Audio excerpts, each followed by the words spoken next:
Hey, everybody, welcome to Hey Nonprofits. My name is Jason Ledlow. I'm so glad that you guys could join us.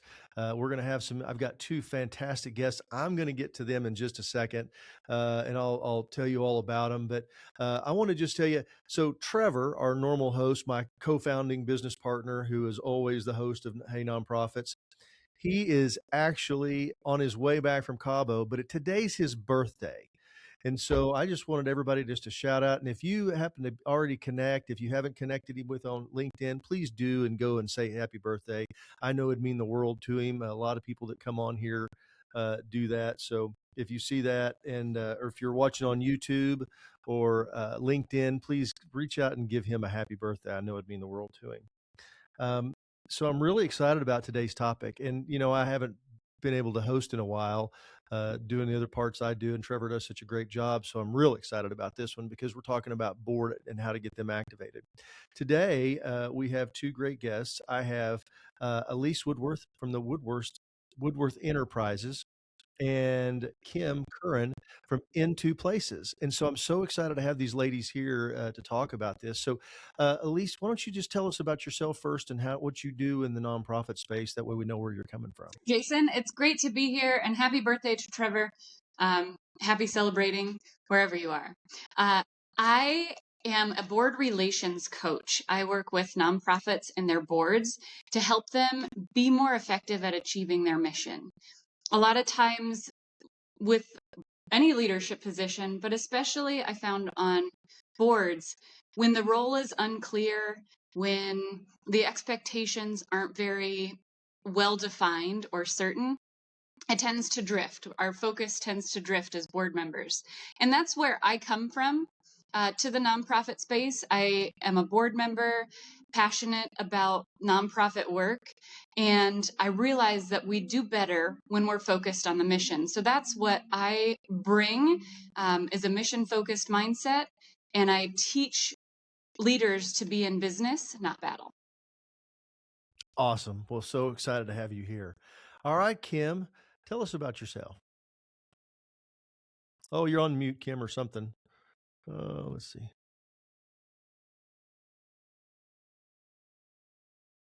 We were literally just talking with her just a second ago, and it was coming through just fine.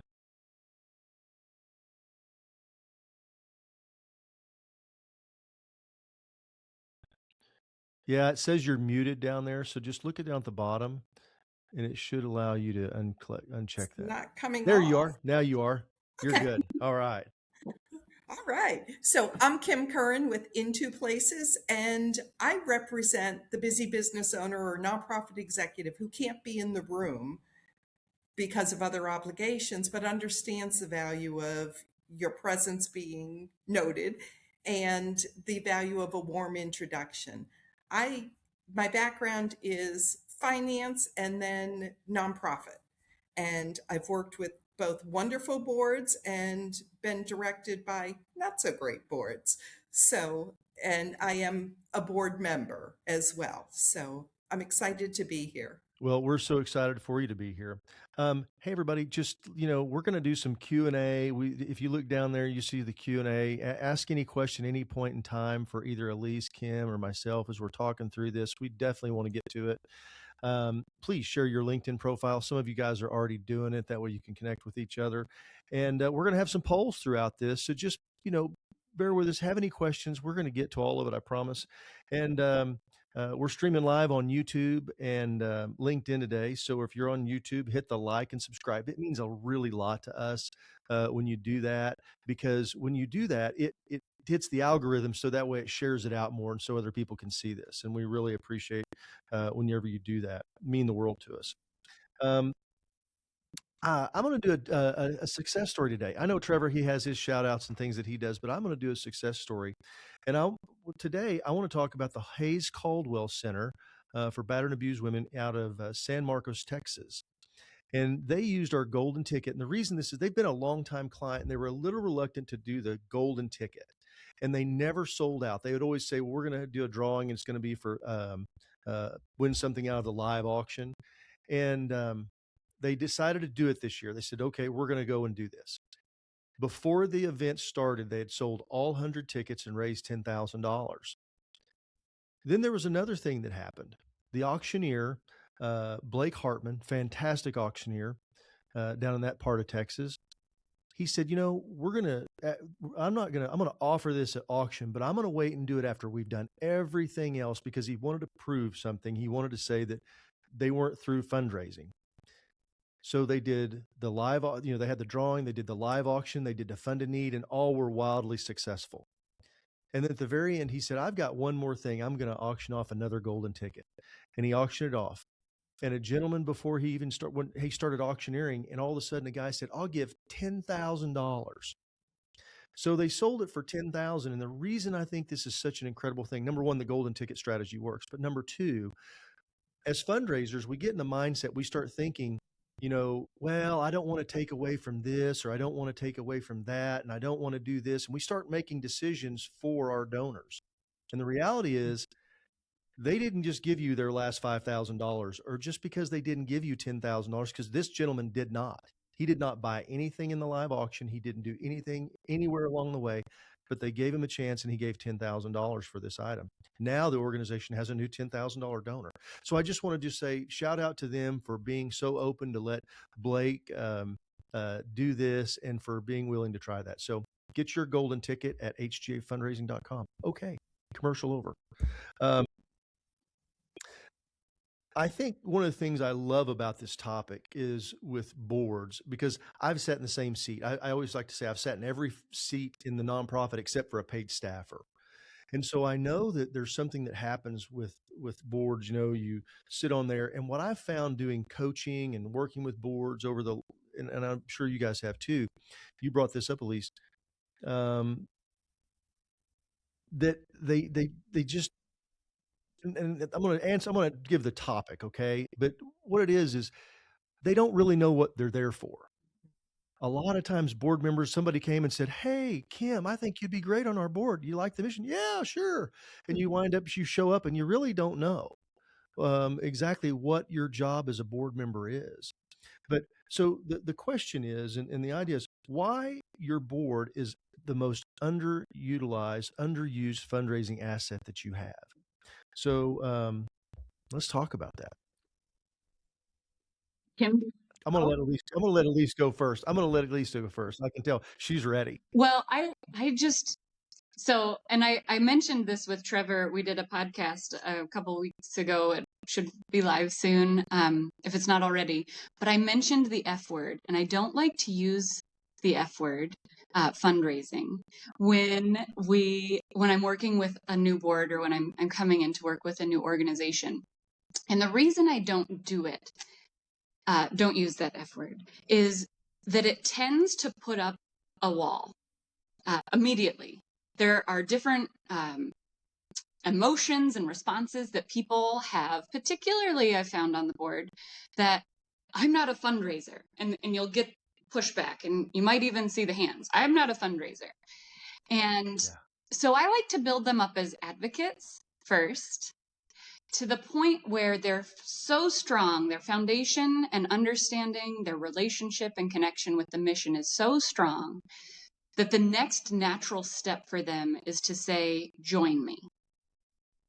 And what I find, again, is that if the mission isn't at the center of the board's work and the board's expectations, that foundation is really hard to establish. And so it does become a weight instead of a boost. You find weight with the board, getting the reports together, answering the questions, channeling the good ideas into a direction that's actually useful for your organization.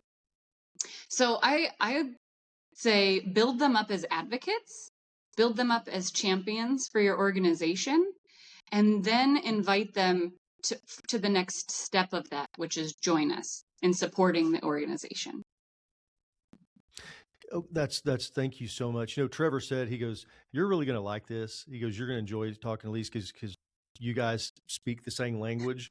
And so, one of the things that I always do this whenever I work with a board or I'm working with a group of nonprofits, especially if I get a group together, is I always ask a question. Tell me what you do in 10 words or less. And the reason I do that is because typically I'm going to get 3 or 4 different answers, literally. And I've had where I had the CEO, the past president, and a current vice president all in the same room, and they all gave 3 completely different answers.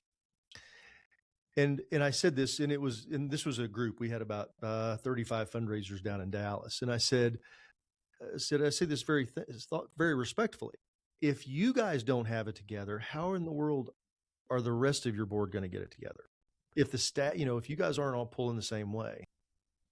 And so, like at HGA, what we say is, if somebody asks me, they meet me somewhere and go, "Hey, Jason, what do you do?" "Well, I help nonprofits raise more money." That's it. That's all I say. If you're a nonprofit, if you're sending kids with cancer to camp and you go, "Oh, we send kids with cancer to camp." "Oh, really?" "Well, because it starts a conversation and they know what to say." And even if they believe in the mission, they donate to the mission, when it comes to the words to say. So that's what I'm asking is that something that you guys see, Kim, that you see in your work, working with these executives, how they get that messaging? I think it's really important for the board members, as well as the entire staff and volunteers, to understand what your 30-second, your 60-second elevator pitch is. Because without that, there's no cohesiveness. If somebody is saying, we're one thing, and then somebody else is doing another mission, it's discombobulated. And how do you know where you're going with that? Like Elise talks about. I mean, you really do need to be mission focused on what is our goal here, and how do we all work together on that. And I think a lot of board members know, you're right, they don't want to raise funds, but if they really are there for the right reason, then they want to be part of it. But a lot of times, I don't think they know what to say or how to project that message to their friends when it's out there with, "Hey, we're doing an event." "Okay, why should I come?" Yeah. And if they're not enthusiastic about it, well, nobody else is going to be. You bet. We've got a question up, and it says, "Does your org provide board members with specific talking points or ask assignments before your event?" That is great. Please, if you don't mind. We occasionally will get a 3x5 card with some program highlights, so we can have those more ready, literally kind of in your hip pocket, to when someone asks you a question about program size or growth or demographics or whatever those things are. Having a quick reference external to your brain is really helpful. So I like that. And I also like when there is a change or there is some uncertainty in the ecosystem where we exist. Getting an email from the staff and kind of outlining our response or our talking points, what those highlights are. Again, just so we're ready, and when because people know that you're on the board, will come and ask and be like, "Hey, what about what I heard about this, and this?" And you don't want to be caught off guard by someone asking a question about something you should know. So keeping your board informed in that way, I think, is really, really important. It goes back to one of the other pillars I talk about, which is awareness. Being aware of your organization and where its needs are, what's going on in an ecosystem. That's a really important thing for a board member to know and to have access to. I think about this a lot. Okay. I spend an inordinate amount of time thinking about these kind of things. And Kim, I've got a question for you. So, because you're working with these CEOs and executive directors, and at least either one of y'all can answer this question. And I gave my experience of being on a board one time, and I said, I go to the board meeting, I'm sitting there, I'm listening to everything. They're going, yeah, yeah. And then I walk out the door and I've got 3 text messages, a phone call, something else is going on. And then it's gone. It is literally, have moved on to life. my work, my kids, my wife, my grandkids, whatever else is going on. And so things are moving on. Whereas, the staff, they're right in the middle of it all the time. And so they're constantly, so they're like, well, the board's not doing anything. So give us some real practical ways that we can keep our board engaged from meeting to meeting, from item to item, committee to committee, things like that. Yeah. So I think having been in actually working at a nonprofit and as a board member as well, I think it's important if your nonprofit is having a monthly meeting, say with your staff, to share those notes with the board as well, so that the board can stay up to date on what is going on. Sometimes boards meet just quarterly, and that's a lot of time, a lot of things can be happening that the board isn't necessarily aware of. And I think it's really important to stay just like in a regular for-profit job. You need to know what's happening within your organization. And I don't think that nonprofits are any different. I think also there's a fine line between the operational and the governance, which can be really delicate to tread, kind of that fence, riding the fence post of giving a board too much information versus not enough. But especially when you're getting ready for an event, when you're getting ready for a campaign or a gala, you want to make sure that they're informed enough so that they stay engaged. And if you started by aligning them with the mission, right? If everyone's aligned on that mission, it really becomes, this is the next step for us to continue to achieve that. And we need you to be a part of the, filling the seats, making the phone calls, thanking sponsors, or reaching out to people who might potentially be a sponsor. You have to make it easy. I think because people are busy, board members especially, have a lot of different things pulling at their attention. You want to make it easy. So giving them a list, a paper list, make it a colorful paper list. These are the 10 people I need you to call by X date. And then asking how that's doing a, how's it going? How can we help make that easier? But whatever it is that works for your organization or whatever those needs are, being very clear about what those needs are and then making it easy to follow through. I think that's really good. Having those bullet points, because I've asked this question multiple times. We've done some studies on it. 95% of the people have call reluctance. We all do. I mean, there's very few people. I did this in a board. I was talking to a board one time. They had 18 board members. And I said, who here likes to reach out and ask people for money? One guy raised his hand. He was a former politician. And we laughed about it. I said, you can't answer this question. And so, it was asking this all about how do we reach out? How do we get people involved? And that was the whole part, is what we were doing was formulating the piece to say, and I'm going to use this, I'm just going to make this up. So, we send kids to, kids with cancer to camp. It costs $1,000. Here are the different ways that they can reach out. And this is what it does. The $10,000 sponsorship sends 10 kids to camp. This is what it is. And then what we wanted to do is get them where they were inviting people. They were making invitations, not selling anything. I don't want you to sell anything. We're not selling anything. We're just making an invitation. They either want to or they don't. And you've got the relationship, so they're going to take your call. The reason I want Kim to call Elise, because she knows Elise, because Elise doesn't know who I am. And I think that's where setting those things up and giving those tools, and then the encouragement and the reminders. And, somebody said, well, how can we do this? I said, all the above. So do you guys agree with that? That's, it's all the above. And, I've never met a board member that got offended because somebody reminded them.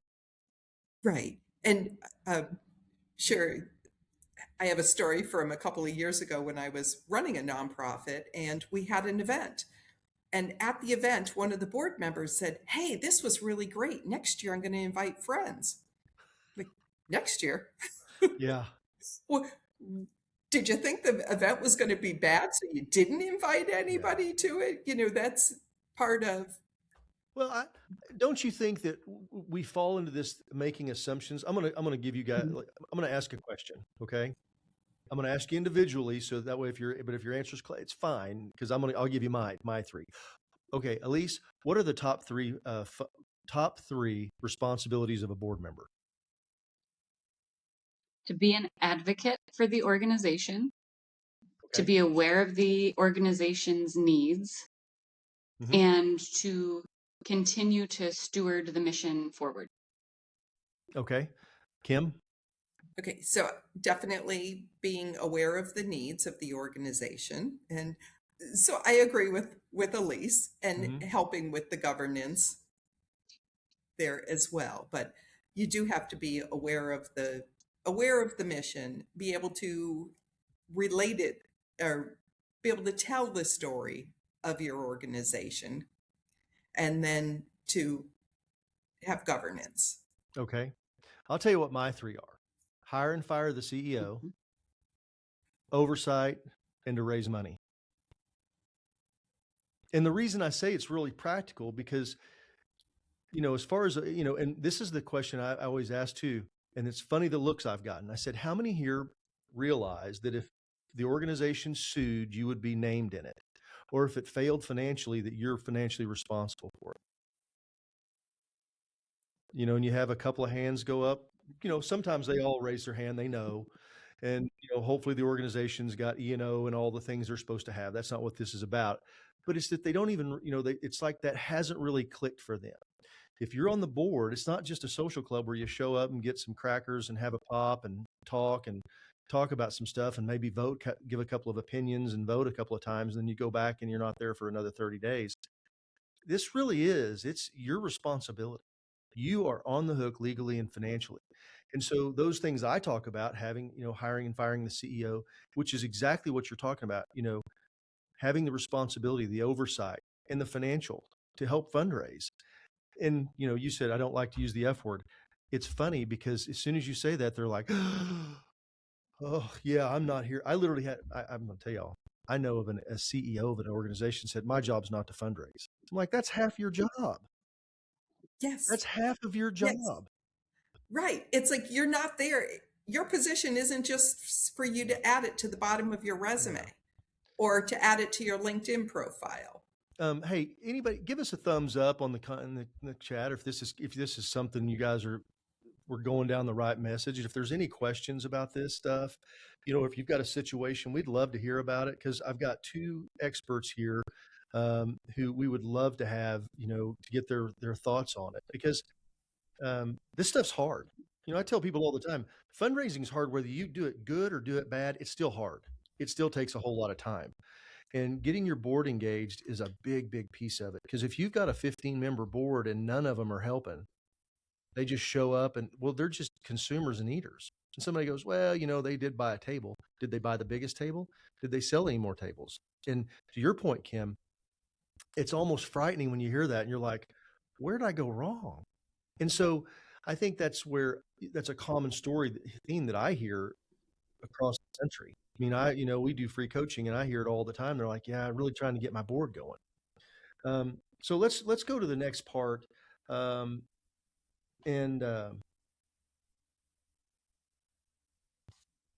sorry. I've got my notes and I'm just telling y'all I'm rusty. So I'm trying to keep things moving the way that Trevor would. We talked about the specific talking points, and doing that. Do y'all see that as being a practice? I know it's a poll that's coming up. I think 60% said yes, they do in the poll. That they give specific talking points, and that's really good. I think that makes a lot of sense. Sort of, it's informal. I was on a board where you were given an assignment, and I wanted to mention that, like, okay, Elise, you're going to be in the greeter team. This is where you're going to stand. You're going to be right here. Your spouse can be with you, but you're going to welcome, and you had a board member, you're going to welcome people in here. Okay. Kim, you're going to sit there and stand right there by check-in and check-out and say, hi, how are you doing? And just be thinking. And then Jason, he's going to be standing in the door and say, oh, where's your, well, right this way, come in here, and making those things, like we literally had assignments that you had to do, and it was expected. There was no option. You had to go there. If you want to go sit at your seat and sit at your table, there was a time for that, but not now. Mhm. This is very, very specific. So what do y'all have? What do y'all think about that?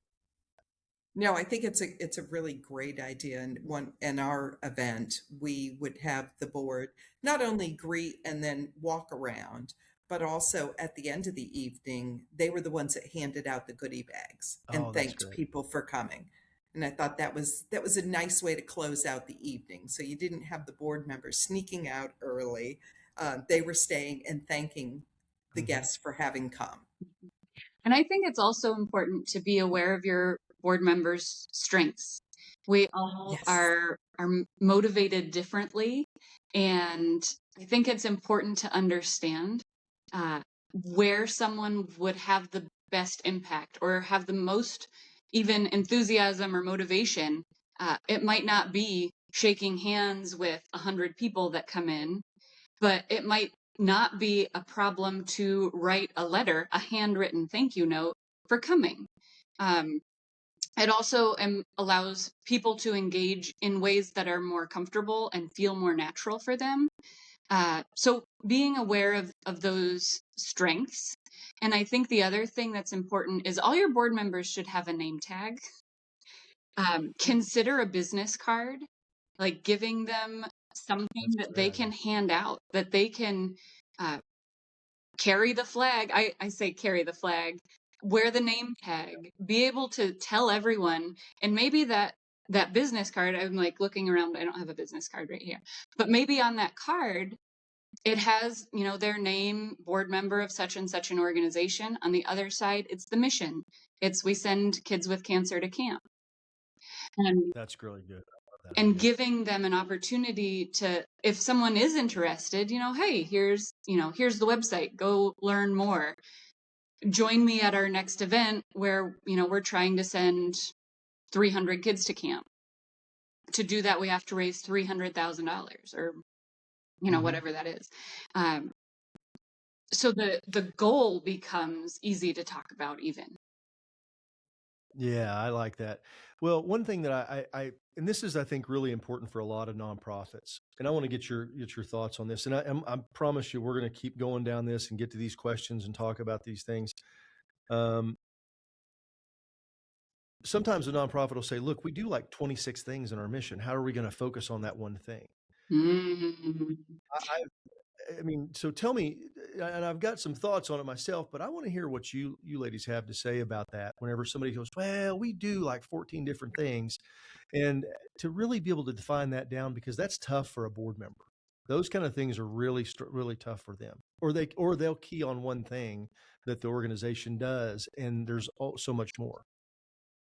I think it's really important to distill those things, all those, that 28 or 14, or those are most likely programs. Those are most Hmm. likely Yes. different channels or avenues of service or offering programs, and you need to distill them down into 2 or 3 values. One mission. What's the, in 10 words or less, to your point, Jason, what's the mission? What are we trying to achieve? And being able Hmm. to say that. And one of the things I really like about Kim's work that she does now in representing other organizations, she has to be able, in 10 words, in 30 seconds, to talk about and engage with other people on the mission that she's representing. So if you're going to engage your board members in going out there to do that, give them what that is and have that be the center of the board meeting. Have that start.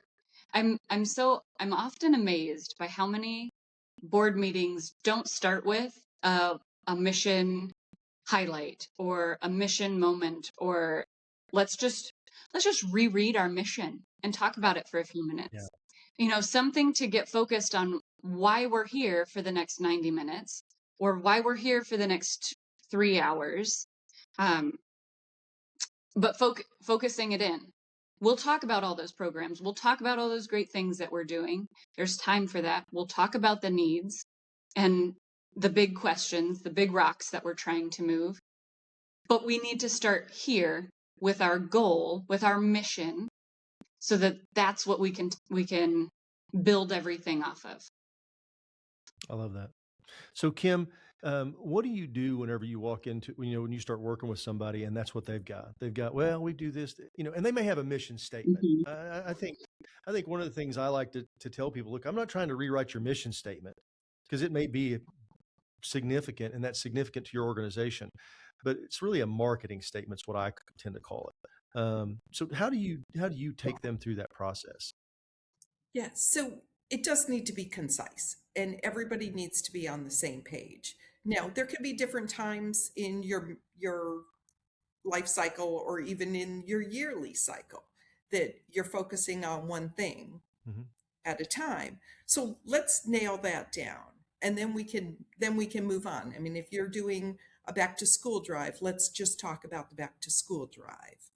And then, if we're doing a food drive, well, let's just talk about that right now and the why and what your goal is. And you can get it into a real quick sizzle statement. It doesn't need to be going on and on for an hour or, Yeah. you don't want that circular statement that just keeps going. And then, I love the word sizzle. I think it really does. It needs to sizzle. It needs to be attractive so that when you're talking or you're networking, people can be like, oh, tell me more about that. right. You want somebody to lean into you, right? And find out what else, how do you do this? What do you do? That can come later, but you have to hook them. I use this as I'm always like, and I'll use myself for the example, like a conversation. Hey, Jason, what do you do? Well, I help nonprofits raise more money. Sometimes people go, and that's it. There's nothing else. Right. They don't want Peace to. out. They don't want to. Well, but if I just throw up on them, they're going to, and start telling them everything we do, they're going to be, whoa. But if they go, well, really? Well, how do you do that? Well, we have the most profitable auction items in fundraising. We have a webinar, a podcast, that we do weekly. We also provide free coaching and information for nonprofits to help them raise more money for their missions. And somebody goes, well, I'm on a board. And then the conversation starts. We're having a conversation, not a presentation. Right. And I think that's where a lot of times, especially for board members, they feel like they've got to put on a presentation. I know I was when I was on my first board, that's what I thought. I thought, well, I'm supposed to give a presentation every time I talk to them and I got to go through these 14 things. And in fact, it wasn't at all. Whenever I learned that, I just talk about it and they're like, oh, that sounds pretty cool. And wow, that's a really neat need. Oh, wow. You start that conversation and that way you're not wasting your time on somebody that could care less. Right. Because you say, I send kids with cancer to camp. They not that they don't care about kids with cancer.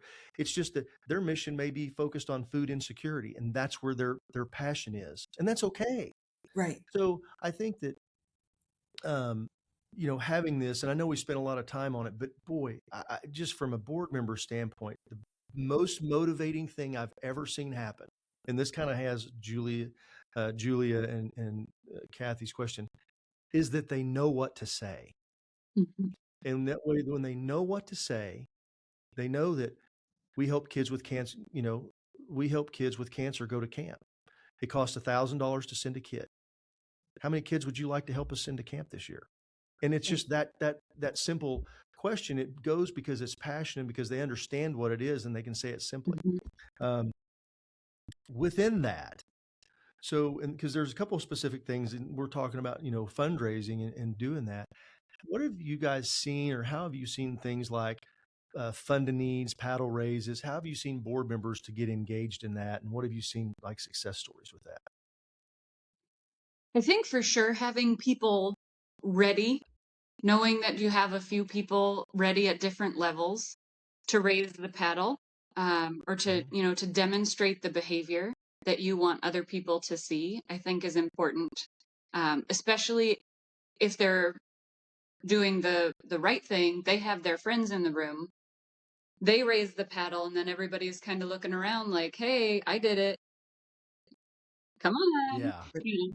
Yeah. And you kind of looking at your friends like, it's, this has been a great time. We're having a lot of fun. We're doing a lot of good work. Join us and, raise that paddle. So I think that's having people ready at different levels to make engagement happen, make it trendy, make it something exciting that they want to be a part of.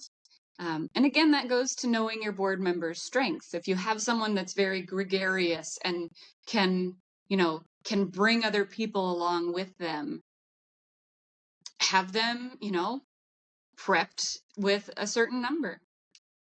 What's that look like? What's that, what trend do you want to set? And then it becomes something other people want to be engaged in. My question is going to go, Chris Hensley just said, and he's just a great fundraiser, unspoken peer pressure. There really is. I mean, there's an unspoken peer pressure whenever people stand up and start doing those things and doing that. So, Kim, how do you, when you're working with like a CEO or an executive or an organization, get them to understand how to use that unspoken peer pressure, if you would, before the event, going into the event, the night of the event? Yeah, and this is where I think it helps for the board members to understand, and the staff to understand the timeline of the event that's happening. Whether it's going to be, and I'm loving the fact that people are going to the raffles now rather than the silent auctions, because there's no checkout really. It's handing the items over, right? Instead of everybody queuing in line to give out your credit card. This is just getting your items. But if the staff and the board understand that, okay, we're doing that heads or tails game, and then we're moving into the live auction portion, and then we're going to move into raise the paddle, they can help prepare. Oh, you didn't get the vacation, you can still join in, you can still donate to the organization. And sometimes it's, you're raising the paddle during a live auction, you're not winning it, but you're getting the bids up there too, which is always useful for the nonprofit as well. So I think it's knowing that timeline and the expectations. What is raise the paddle? Some people don't know what raise the paddle is. It's always fun to watch people play the heads or tails game. And the more board members you have out there putting I think that's a great point, is having participation. I was at an event one time, and they had where they had all the board members, sitting at their tables and everything. And when something would happen, they would stand up and applaud. And what that did was they were all sitting on cue, and it raised the energy level of the room. And they did it. There was very specific things. They said, like when it came to when the auctioneer said sold, they would stand up and start clapping.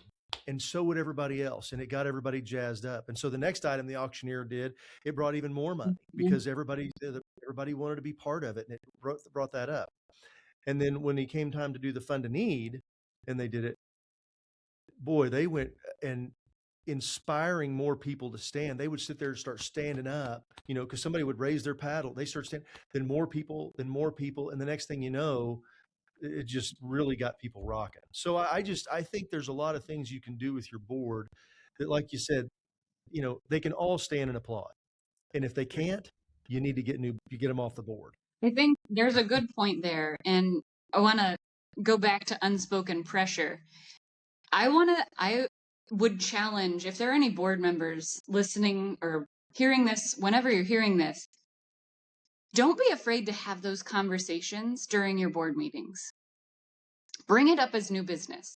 What's our culture as a board? And talk about it.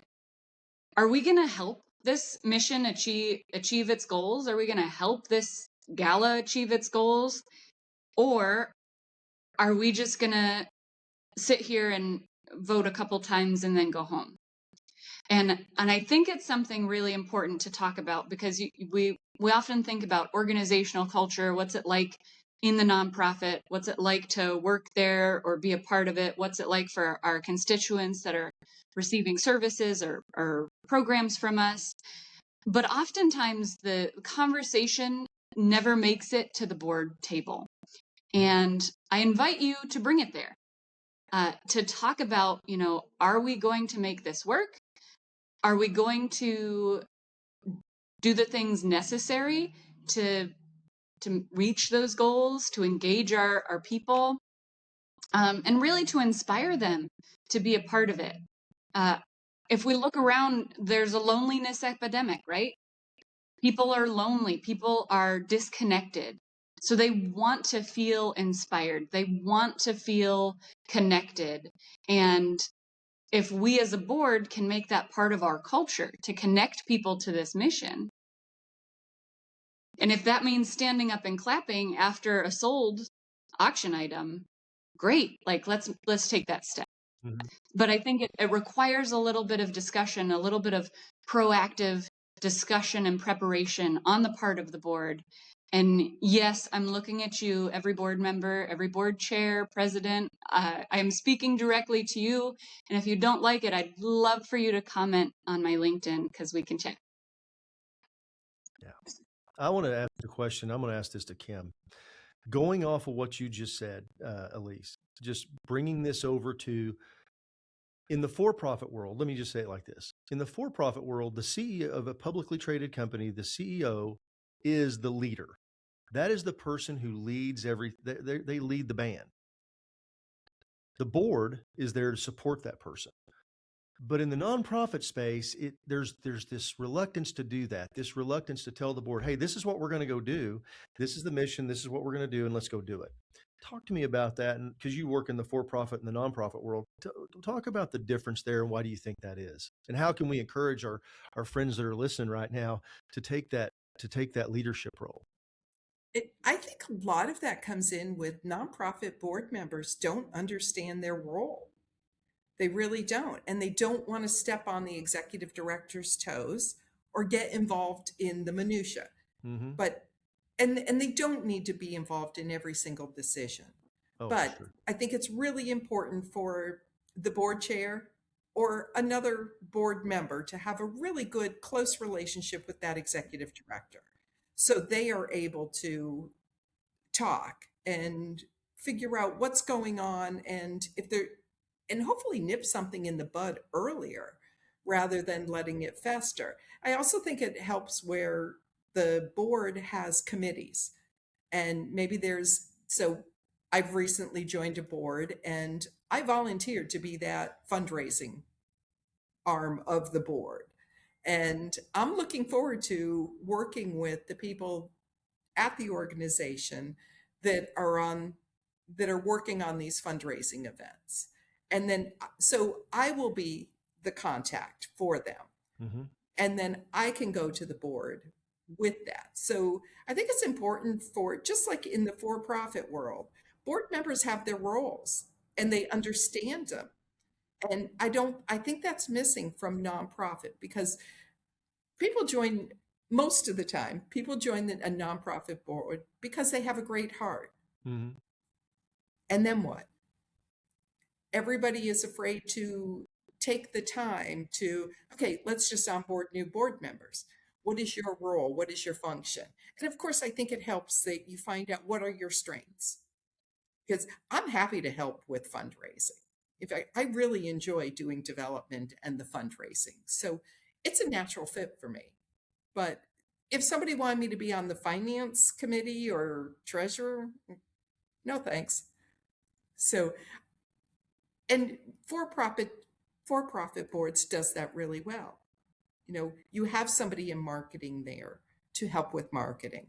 You have somebody that's a CPA or more to do that accounting process. You have the legal to work Mm-hmm. on the legal aspect.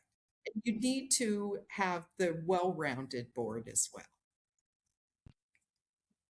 Elise, what do you think about as far as trying to get somebody doing that? And I'm going to come back to the peer pressure piece because, and I'm going to just see if you've had anything to add.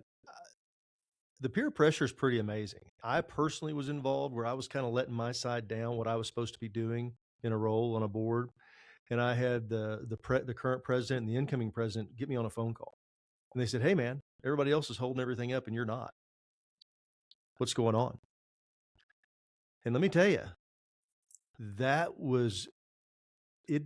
I got my rear end in gear after that, because it wasn't, it wasn't the executive director going, "Hey, we really need you to kind of help out with this. Could you be willing to do?" No, these guys, because they're my peers at this point, and they go, "Hey, you're dropping the ball, Mhm. pal." And it was very motivating for me. I mean, like, because I didn't want to let everybody down. And I used that, it was me. I mean, this was my own personal experience. And I can tell you, as somebody, as a driver, somebody who pushes and wants things to happen and do it, it just was falling through the cracks. And boy, it got me motivated. It didn't drop through the cracks, and I was able to get it and do a great job at it. So it wasn't I was a bad pick. I just hadn't been motivated properly. So, And I think that's where the clear expectations comes in, because it's not the executive director's job to keep the board members in line with their expectations. That's your right to get the call from the president, the past president, future president. These are our expectations. And that's one of the things that board members need to advocate for, is effectiveness, both on the board and in the organization. So clear expectations, we've all agreed we're going to meet this expectation. What's preventing you from meeting that, and asking the questions that are going to be engaging, that are, you're not trying to talk someone down or debrief them for their behavior. You're just trying to understand what those barriers are, and if there's something, maybe it was just a misunderstanding, you didn't realize that you weren't meeting the expectations, but it's important to have those conversations too. yeah. Well, in my case, it was, "Hey, man, is everything okay? We've seen that you've missed like 2 meetings and 2 of these committee meetings you're supposed to be on. And, we've got to have you there, and it's important that you're Mhm. there. And where's that at?" And I said, "I won't miss another one." Because I just, it was just one of those things. I just let it go. I had some other things on my mind and missed, Mhm. and there was no excuse for it. I just did. And that was all I needed. Kathy's got a question about groups of thought on aligning revenue streams to donors. I want to make sure I understand the question. Um, when you're talking about aligning revenue streams to donors, are you talking about during the live event, like, well, these donors are going to be in the live auction, these donors are going to be Mhm. for the paddle raise, and these donors are going to be for uh, sponsorships? Is that how you mean that? And just, if you don't mind answering that, we'll come back to it. I want to move to post event. This is something I think is really, really important, and I think it's way underutilized, and it's super simple. Give me what you guys think about the boards, how to get them engaged, and what they should be doing post event. You just had your big gala, just had it, however it went, and what should they be doing? I'll let Elise go first. They should be aware of how successful it was first, right? I hear a lot of times, I'm not really sure how we did. And that information never makes it down. So I want to be aware of how our fundraiser went, or, what the outcomes were. And then I want to be aware of what the organization needs. So what can I do as a board member to help keep the conversations going? If it's a thank you, reaching out to whoever invited the $10,000 donor and saying thank you for bringing said $10,000 donor to our event. The thanks don't stop here at the gift. We have to continue to build that relationship and honor the connections that, have brought that and built that relationship for the organization. And I really like calling fundraising development. I really think that's great. Relationship development. We're not, Mm-hmm. and that's, I think, the best role the board can play for a post event campaign or program, whatever you want to call it. But reaching out and following up and saying, we were really successful. Maybe we almost made our mark of sending 300 kids to camp with cancer to camp, Yeah. but we still have 12 kids left. And even being able to reach out and say, we had a really great event. Thanks for being a part of it. We're this close. Mm-hmm. Um, do you know anyone, or, whatever the ask is after that? but I think getting them engaged in that is really important. You know, I think that's a really great point. And I think something that happens with fundraisers, especially because as soon as you finish the fundraiser, you kind of do this collective, okay, we did it. We got through here, and they don't want to think about it for a while. And what I always ever tell everybody, you know, the first when you need to start planning your next event, the day after your just most recent event. But and that's not to say that you got to work like, you know, a sled dog the whole time and just keep going, that you can't take a breath. But doing those things, and the time to do it is prior to the end of the event. Have that plan of gratitude. How do you guys think, you know, like those things that you're talking about, at least to say, okay, we're going to send this out, and here's what all the board members, here's who you're going to call. We want you to call. We're going to send you a list, and all we need you to do is send them a text or make a phone call. You don't have to play phone tag with them. Just leave them a voicemail. And I think those things that are simple, you know, to do that, I think then, you know, whether they executed on it or not, we can follow up and see if they did. You know, when Ledlow he didn't make his phone calls like he was supposed to. We're going to have to call him up. Jason, I need you to make those phone calls. Can you have that done by tomorrow? Brother, I got to have you do it. Okay, I'm on it. You know, and I think it's okay to do those things. One of the things that happened on a board I was on, every meeting, they would have thank you cards sitting in front of me with a list of who I needed to write a thank you to and why. And the way I was supposed to sign it, and they even said, sign it, board member, such and such, of the such and such. And, you know, things like that gratitude means a lot, and it means a lot to the donor. I think we underestimate how important that is. No, You know, it is. it's really, And my point is, it's really important to make sure that we're thanking people. And it does mean something that whenever Elise Woodworth from, you know, the ABC board of, you know, We Send Kids with Cancer to Camp wrote me a personalized note, it means a lot. And they don't forget that. And that's strategic networking, right, Kim? it is. It is. And going back right after the event, I think it's really important. Yes, everyone's exhausted, everyone is done, but you need to do that postmortem, because it's really important to know what worked well, what didn't. And if you let a few weeks go by, the things that didn't work well are going to kind of fade, and you're not going to remember them. You know, did the venue work? Do we need to rebook? Do we need to book again for next year? Or do we change up and do a different venue?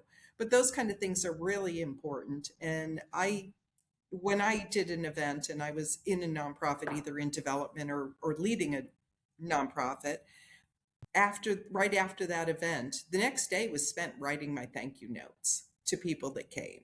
And it is very important to do it. And even if pick a few donors and have your staff do it, have your volunteers do it. But it's really important to also include the volunteers and let them know how much you appreciated all their efforts at the event. Because maybe this year they were a volunteer, maybe next year they're going to be an attendee because it was so much fun and they don't want to be working it, they want to be playing at it. I wanted to share a fun little thing that a friend of mine, she's retired now, that she would do here in Oklahoma City where I live. The staff would print the letter out, print it, okay, a thank you. Then she would get a hold of it and she would take her pen and she would mark through the name, you know, Mr. and Mrs. Jason. She'd say, Teresa and Jason, thank you so much for everything that you did. And at the bottom, she would sign it. She could, you know, because of time. I mean, you're talking about, you know, she's got to do this couple of hundred times. They set this up as a process where she could do that. It wasn't that, you know, she just had an inordinate amount of time. They set it up because I asked her. I said, how many of these did you do and how'd you do it? Because it was amazing. And it made, you know, my wife said, wow, look at this. Look what Jan did. And it just, I just can't undersell how much that means to the donors on the donor side for them, because they're now part of your, you know, it may have been a first time, it may have been a 10th time, but it doesn't matter. They want to know. And something I want to share with you guys, Elise made up a point. She goes, you know what, we need 12 more kids to go. We need to raise $12 more thousand because we had 12 more kids we want to send. I was present. If you've heard me say this story before, for you that listening, you're going to hear it again. I was present and I saw a executive director say, "Wow, we don't have to turn anybody away this year. We funded everything." And the board member, who had a lot of money, I'm talking a lot of money, he said, "What do you mean?" She goes, "Well, last year we couldn't get everybody doing it." And he got visibly, and I talked to him just recently. I saw him at a restaurant for dinner one night, and we were talking about this, and he laughed because I said, he's the most kindest, gentlest man you've ever met. And he goes, "Do not ever let money be the reason one of these kids can't come to this camp." And I mean, he was hurt because he's like, "I've got money. The money part I can fix. We'll get there." He doesn't want to do it all himself because it needs to be, he wants it to be sustainable beyond him. But in this case, you have donors that are going to come up there. They may have written a $20,000 check. They didn't write you their last $20,000. They're not broke now. So don't be afraid to talk to them and share that story with them. And when you share, you never know what's going to happen. For sure. Ladies, I'm going to give you the last word. Elise, just share the last thing is just to give board members, get them motivated. Yeah, I am really excited about building your board members up as champions, as advocates. And one of the things we'll put in the chat is what I call the champions elevator pitch. And it's kind of the outline for teaching an exercise to your board so they can say the mission in their own words, talk about what inspires them to be a part of it, and talk about the impact that your organization is having. It takes about 20 minutes. You go around the board table, everybody shares their elevator pitch, and you've built a foundation, a shared common language, and it's a really great way. So I will make sure to put that in the notes. And just remember, you're in business, not battle, and to ignite, inspire, and grow wherever you go. I love that. Kim? That's great, Elise. I think it's just really important to stay engaged with your board and to keep them informed, at least one person on the board, and develop that relationship that your board is not some up there or people. They're people. They want to be involved. So keep them involved and stay in touch and play to their strengths. Awesome. Ladies, thank you so much. And hey, folks, we're going to send this out in an email. If you're registered, if you're listening to this, we're going to put their business out on the street because we're going to CC them on the email so you can reach out directly to Kim and Elise. I know that they're really, really good at what they do. We've got their information here in the chat. Thank you so much for putting that in there. And please don't hesitate to reach out to them. Thank you so much for being here today. Thank you for sharing this. And everybody, hey, thanks for coming. We're doing this out here for you. Please, when you see this, share this with another nonprofit. If you get this, please forward this out to your deal. Give us a like on LinkedIn or something like that. Or if you see it on social, please give it a share. It means a world to us to get this information out. Kim, Elise, thank you so much. I'm so glad I got to come in here for Trevor today. And hey, Sandy, thanks a lot for putting all this together in the background. We appreciate you too. Chris, thanks, Sandy. I'll definitely connect with Jason. you soon, Chris. All right, we'll see you guys. Take care. Bye. Thank you.